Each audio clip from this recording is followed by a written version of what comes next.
পচা চোদা কয় কি? বাংলাদেশের এক হুজুর কি বুঝলেন, মাঝে মাঝে ডিজে জিকির করে।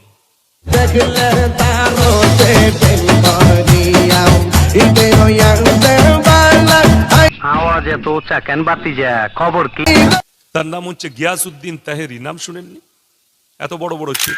দেখছি ওই হুজুর জন্মদিন পালন করছেন কেক কেটে। বাপের বেটা হলে এসো বাংলাদেশ থেকে আমার মাদ্রাসায় আমার সাথে বসবে, তোমার মতো গিয়াসউদ্দিন তাহেরিকে এমন জায়গায় ঢুকাবো তোমার আর কোনো অস্তিত্ব থাকবে না ইনশাআল্লাহ। একজন বড় স্কলার বাংলাদেশের, তার হচ্ছে শেখ আহমদুল্লাহ। আমি মাঝে মাঝে গাড়িতে তার বক্তব্য শুনি, খুব ভালো বক্তা শেখ আহমদুল্লাহ, খুব সুন্দর কথা বলে ধীর স্থির ভাবে। তো তিনি একটা প্রোগ্রামে বলেছেন আল্লাহর হাবিব সাল্লাল্লাহু আলাইহি সাল্লামকে আল্লাহ তাআলা 40 বছর বয়সে নবুয়ত দান করেছে। কত বললাম? নবী হয়েছেন কত বয়সে? 40 বছর বয়সে। 40 বছর পর্যন্ত উনি নিজে তো নবী ছিলেন না। যারা মনে করেন আমি ফিতনাবাজ, আমি ফিতনাবাজ নই, আমি ফিতনা করি না।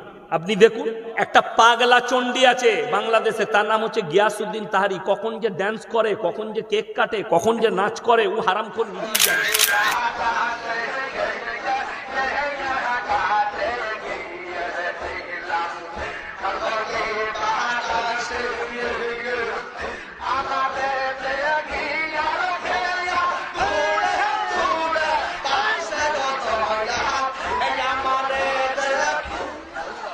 সে কদিন থেকে দেখছি গালি দিচ্ছে।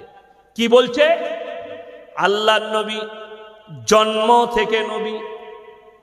আপনারা জানেন এই যে ইয়াসিন বসে আছে, আপনারা বসে আছেন, আমাদিকে আগে সৃষ্টি করা হয়েছে না রূহটাকে? কথা বলে না? রূহটাকে। তাহলে কয়েকশো হাজার বছর আগে আল্লাহ রূহকে আগে সৃষ্টি করেছেন। জোরে বলুন না সুবহানাল্লাহ।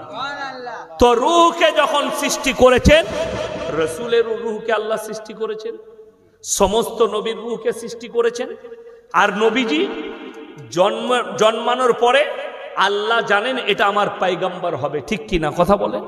আল্লাহ জানেন পয়গম্বর হবে, এবং তিনার বংশধররা, পরিবারের লোকরা বুঝতে পেরেছিলেন ইনি কোনো সাধারণ ছেলে নয়, ইনি একজন মহামানব হবে। এটা তারা অনুভব করেছিল। আল্লাহ নবুয়ত দিলেন। যদি জন্মানোর পর থেকেই তিনি যদি নবী থাকতেন, তাহলে কোরআনটা নবুয়ত পাওয়ার পরে কেন অবতীর্ণ হলো?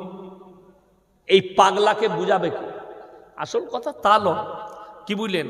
গাঁজা একটু বেশি খেলে যা হয়, আমি বললি খারাপ বলবি, কিন্তু আপনি শরীয়তটাকে শরীয়ত ভাবেননি। আপনি নিজের মতো করে নিতে চাইছেন। মন চায় জিন্দগি, মন চায় জিন্দগির নাম ইসলাম নয়, রব চাই জিন্দগির নাম ইসলাম।